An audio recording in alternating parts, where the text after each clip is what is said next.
Good afternoon. Thank you all so much for joining us. Promises to be a very engaging discussion here today.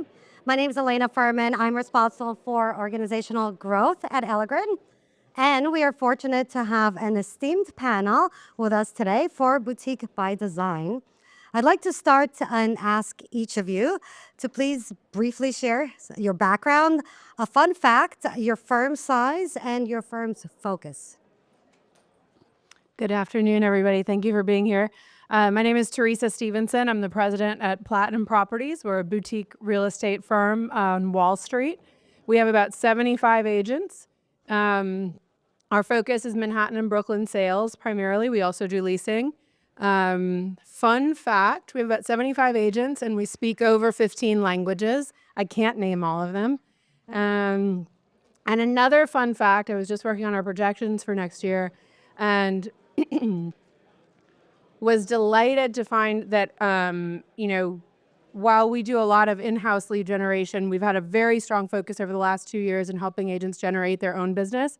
And from last year to this year, we increased our agents' sphere of influence, that's repeat and referral business, by 50%. So I'm really, really proud of the work that we've done in the last year. Yeah. Nice, amazing. Hi, everyone. My name is Nikolai. I'm the founder of City Sphere. We are about 20 people. That's including the support staff. We used to be part of Compass and Keller Williams before we opened up City Sphere with help of Side. And fun fact about me, I tried to turn professional tennis player. So I grew up in Spain. As you can see, I'm not at US Open. I'm here. So tennis career did not work. And I've been doing real estate for over 10 years. Thank you so much and looking forward to chatting with you. My name is Sarah Salzberg. I'm the founder and the co-owner of Bohemia Realty Group. We have about 40 agents. My fun fact is that I got into real estate by accident. I'm an actor by trade. And as the firm has continued to grow, I actually have remained active in that space. So there's a lot of theatrical influence in our firm. Not all of our agents live in that world, but I certainly still do. And I think it's very helpful for me in the way that I look at business. My name is Philip Portek. I'm the founder of LEVEN Real Estate, formerly known as New York Casas, a long time ago in 2017 when I founded that. We're 16 agents selling about $100 million a year right now, hoping to grow. And the fun fact is that for the first 7 years, I wore only orange socks. Wow. That is fun.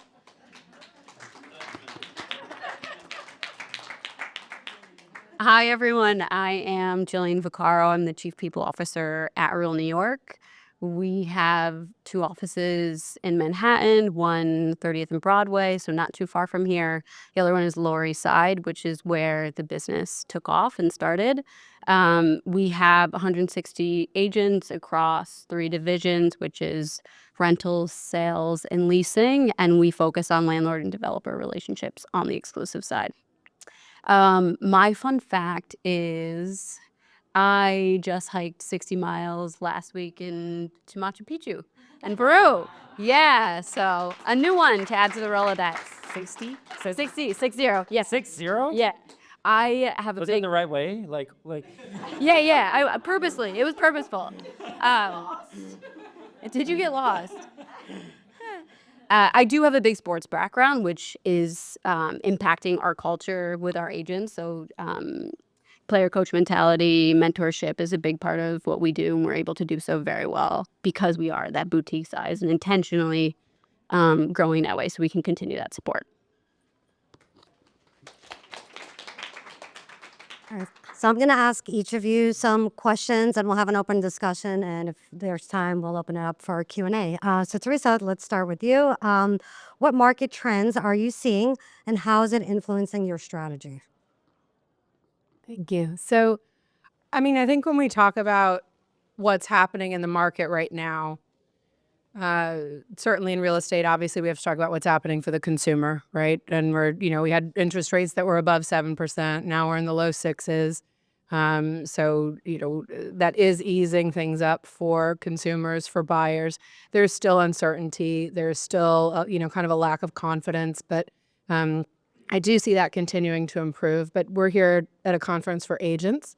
And I think when we talk about it from the industry side, you can't just talk about what's happening in the market and how you're going to handle the market now, right? The industry itself is constantly changing. I mean, I was just talking to somebody who said she became a real estate agent 6 years ago. I was like, wow, what a wild 6 years, right?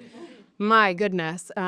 So, we've had COVID, we've had interest rates, we've had buyer agreements, we've had the FAIR Act. Now major consolidation happening in the industry. And, we're talking about boutique by design here, right? So what is strategic about being a boutique firm, being at a boutique firm during this time? I think there was a time in the industry before where you'd have said, oh, boutique firms, that's a great place for an agent to start, right? But I don't think that's the case anymore. I mean, I think it's certainly a good place for an agent to start, but right now, as an agent, with all of the change that is happening in the world and in our industry, I think it's extremely important to feel like you have a partner, right? And something that comes just by design with a boutique firm is you have more contact. At any good boutique firm, you're going to have a manager who's there to be your coach, to be your partner. At Platinum, we actually have coaches outside of our managers that we've started working with. We have a VP of business development whose whole job is to coach you on how to bring in your own business. So having kind of coaching opportunities, people there to mentor you who are not other agents is really, really important. And I think boutique firms by design have that.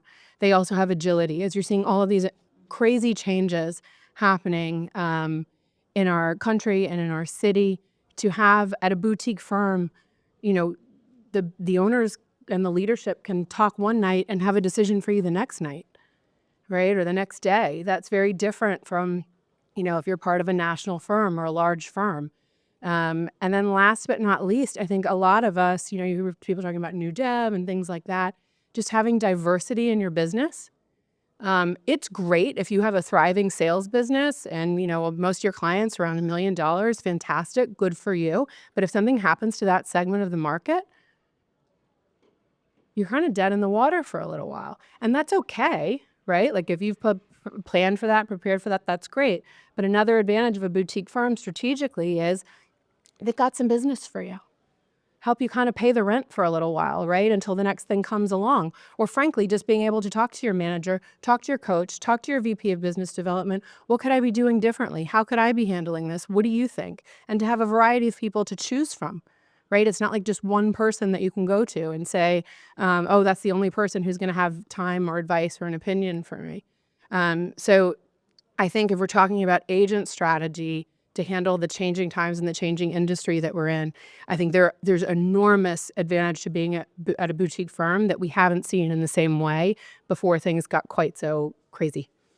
Yeah, awesome. Thank you, Katie Sample. Anyone want to add or? Okay, we're going to then move to Nikolai. Let's discuss operations and management. How are you differentiating your firm? Yeah, and I think this is a great question because I would say that most people that join boutique firms, many people think actually that people join boutique firms because they get leads or because they've got the tech or something like that. And actually many times, in my opinion, they actually join because of the management, because people who have actually founded the company and who are fully behind it. So for us at CitySphere, and I feel like a lot of people on the panel probably can subscribe to the same idea, is we're not just looking at, all right, we have 2,000 agents and we're looking at numbers. Today we sold $1 billion. Now we need to sell $1 billion too to create shareholder value. It doesn't really work like that for us. For us, it's actually, we believe that businesses grow to the extent that people do. And that's what you base the management and the leadership and operations around. So what do we mean by that? For operations, for example, if you're a brand new agent or if you're an established agent, there is so much paperwork. Like you mentioned, there is a FAIR Act, there is exclusive agreements, there is all that. And if you're going and starting sort of by yourself without the support, and you have to do all of that, you have to figure it out, it gets a lot. So what we've done is we created a centralized system that allows you to just reach out via email to our operations team, and they handle everything for you.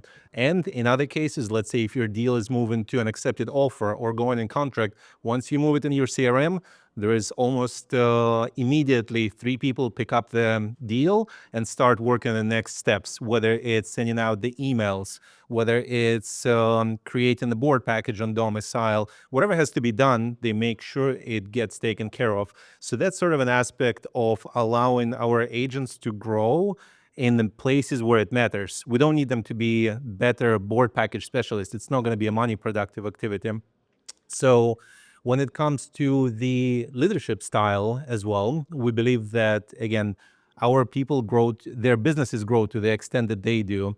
And many times people are like, well, let's do a business plan. And to be honest, how many of you can raise a hand that did a business plan in January or December and like never looked at it again throughout the year? Like how many? I mean, I've done it so many times, like I'll be honest. And actually the interesting thing, we often do it because it doesn't really tie to our personal goals and desires. If somebody is able to walk with you and discuss, how does your business plan tie to your personal why? How does it tie to your personal essence? So those are the things we as boutique brokerages are actually able to do. We're able to have those one-on-one conversations and go deeper. Like, why are you doing real estate? If somebody thinks it's for money, that's not the case. Usually there is more. They want to prove a point. They want to do something bigger, deeper, and want to figure out what is that fuel that goes and helps them grow.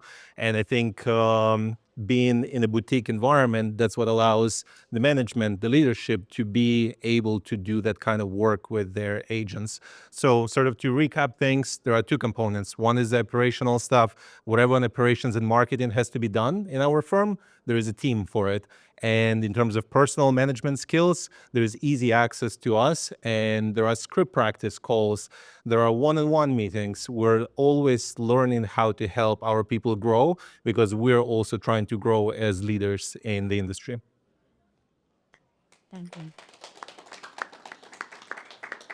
So, Jill, let's jump to you. How do you see development and growth in regards to scaling or not, and innovation?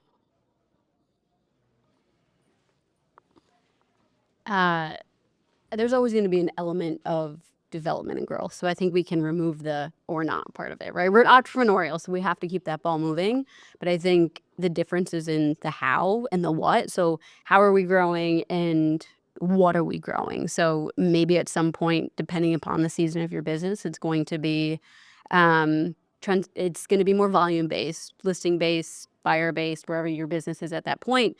But then it could also be, it's intentionally building those relationships, growing those relationships.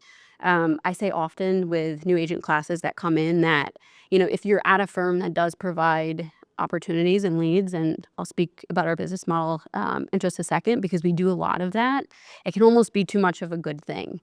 And there's more and more and more for you to be able to, take into your wings and then obviously grow and build and transact with. But less is more in a lot of ways until you're really able to harness that. And then once you have some of those basics and you're able to build on the innovative part of it, our business model is unique to a traditional firm. What do I mean by that? We are going on pitches on the executive side. We bring the business in-house, and then we have agents that are in our company work on the business that we bring in at the executive level. So we hold all those relationships from the executive side, and then so our agents are able to work those opportunities alongside the opportunities that they are bringing from themselves. So we measure growth in a few different ways. One is going to be agent growth, whether that's headcount, agent business that they're growing within their own sphere. We also measure growth based on what the company is doing and what they're bringing in, again, that funnels to the rest of the company. When it comes to agents and growth and innovation, I'm going to give a very unsexy, not glamorous answer, which is going to be bringing it back to basics to then be able to be sustainable with that growth and intentional with that growth. Does anybody, I'm going to shift gears into sports for a second. Does anybody know who Kobe Bryant is? Raise your hand. Okay. Yeah, a lot of us do, right? if you go back and look at what his work ethic was, he would show up 45 minutes before practice and he would just be doing footwork, pivoting, crossovers, this and that, which is very elementary to somebody of his caliber. People would ask him, why are you doing this? What is the purpose of you practicing something that you've already mastered time and time again? You're the best person in the league. You're the best NBA player. And he would say, well, why do you think I'm that best player? It's because he understood the importance of compounding these habits and basic habits. And then once you have mastered that, then you can learn how to scale. And on the boutique side, to what Teresa and Nikolai are saying, is in the boutique setting, you have partners that are allowing you to build that scale. So like, okay, practice the basics here, build on that. Okay, now we can level up and we can go to the next segment of that. And you can't move into the innovation before you have that foundation correct. And our managers we have that perspective, and we're hiring people who in the management position have been agents themselves. So they are able to be in your shoes, train and mentor from that perspective. On the company side, we've also had to be very intentional with how we grow. Relationships are the core of everything that we do. So if we're taking on an opportunity that maybe not the right fit for us at that point, how is that going to impact our relationship if we aren't providing an excellence in service? So if it's not the right fit, have a conversation, provide value where we can, nurture that relationship. Maybe it's something in the future that we do see as a good opportunity. But there has been times where we've said no to things because it just doesn't make sense. In terms of the innovation, real quick, it's funny you bring this up because in this year we have hired somebody with the title Director of Tech and Innovation. So it is super important to us.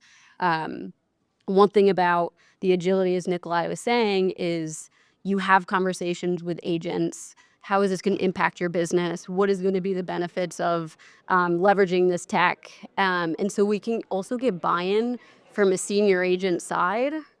So we're able to get buy-in from some of our top agents in their perspective.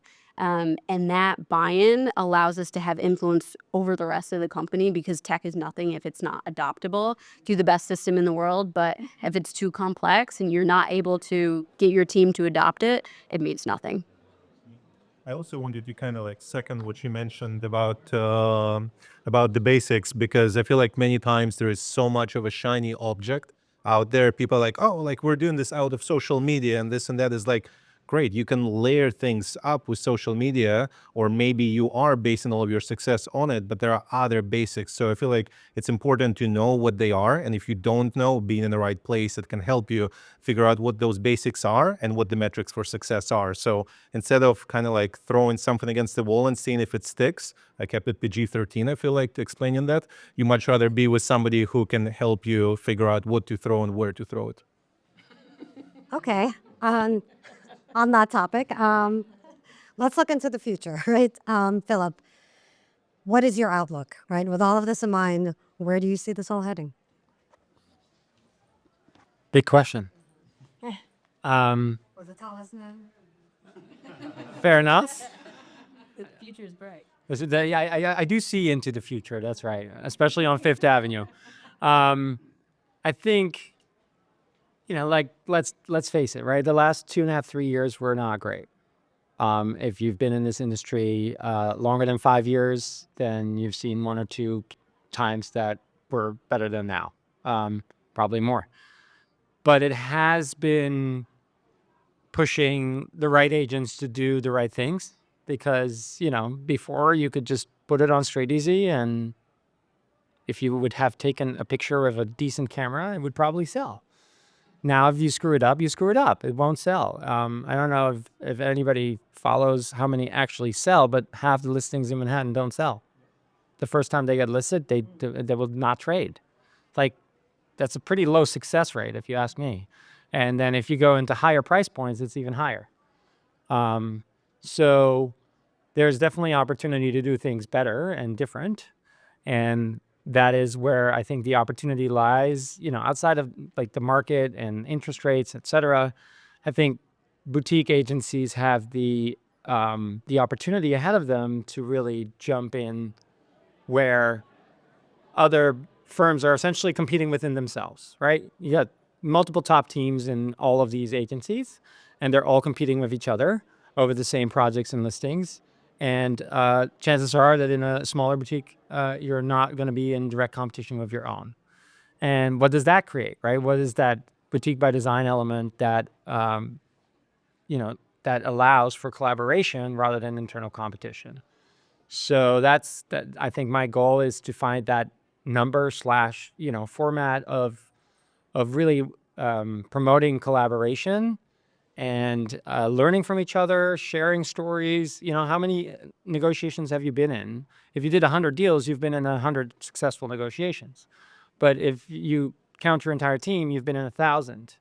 And 1,000 is a much better number to learn from than 100. So let's all collaborate and learn from each other to, catch every fish we can. Do you mind if I add something? Is it about fish? Yeah, totally. Always about fish. Well, to your point, it's the power of brokerage. How much more valuable are you going to be on a pitch where you're able to say, I have 160 agents back at the firm that we are all collaborating to get this done, whereas instead you could be a different company and have a team of about 5 or 6, and that is something that we see time and time again when we are on these pitches at the executive side. We're seeing the benefits of having that power of the full brokerage, because then you are also getting the depth of network of everybody else on your team. So I don't think we'll have time for Q&A, but all of us will be around outside of the room. But I would love for Sarah to kind of close us off here today. And what advice do you have for us all, no matter what capacity we're in? And if somebody can keep holding the door like that, I'll really appreciate it. Lock it. From the inside. So I think something that's really important, as we know, for anybody that's been in the industry for more than 5 years, is you have to be able to improvise and be agile and nimble and change courses pretty quickly. And I think all of us on this panel have experienced that, and probably those of you in the room have experienced it. When I got into real estate in 2002, so much younger. It was such a different market. And I didn't mention this at the beginning because I forgot, but my background my niche is Upper Manhattan. So like 96th Street and above. And it was wide open. It was wide. Nobody wanted to go up there. It was like guys that sold incense, prostitutes, and drug dealers. That was it. And then I sort of came up, was a young actor, and I approached my landlord and pitched him and pitched him and pitched him. And I think to get me to shut up, he was like, fine, just rent my listings. But I had no competition for years. And then I opened Bohemia in 2012 and still had no competition. And when the housing bubble burst, that's when I started to get competition, because all of these sales agents all of a sudden did not have opportunities. And so they were starting to go after my listings. And so I had to sort of pivot and figure out how I was going to protect those relationships. And again, like Jill, we were very owner-oriented, developer-oriented. We represented a lot of rent-stabilized properties. Well, that all changed in 2019, right? Everything about rent-stabilized properties fell apart. We're like, let's just get through this. We'll change the model. Great. We just have to get through the rest of 2019. Early 2020, we're going to be great. Golden. COVID hits. Oh my God, we're going to change the model again. We just have to get through COVID. Once we get on the other side of COVID, everything is going to be golden. Nope, it's not. It's never golden, or it hasn't at least been golden for a while, right? Then there's the FAIR Act. Then there's this. There's one thing after another. So if you aren't at a place where you feel like you can be nimble and be supported in those things that you're doing, for us, it was recognizing that the rent-stabilized inventory was not coming back in the way that we had seen it. And so we pivoted to new development. And that is most of our business right now. And for us, owners, in my experience, want to talk with owners. They don't want to talk with somebody C-level. They want to speak with the person that makes the decision. So I get on the phone with them and I have different deals with different developers based on what they need. And so the same way that I can sort of work with them and be flexible and improvise with them is the same way that I look at my agents. Like one of my agents was here and he just left, but I had a meeting with him. This guy like does more business than anybody and he does not have time to close his deals. So I'm like, let me just get somebody for you to close your deals. I'm going to pay for it. I'm going to pay for it. I'm not doing that for everybody, but I'm doing that for specific people. So I think when you work at a boutique firm, that's the benefit is like you have an open door to ownership pretty much all the time. I speak to agents all the time with, what do they need? Where do they see themselves going? How can we support them? I have other agents that do their own developments and we support them in that way too. So I think it's really finding a place that like represents the direction that you want to take your business. And also honestly, like where you feel happy coming to work every day. It's a big part of it, like creating a space. Everybody talks about like, we got the best culture, but like the best culture for your people may be different than the best culture for my people. Like a box of candy, right? That's right. That's right. And like, so I think when you go to places and you meet with people and you feel what it's like, there's nothing worse than getting into an office every day and being uninspired. It sucks. You'll never shine your brightest.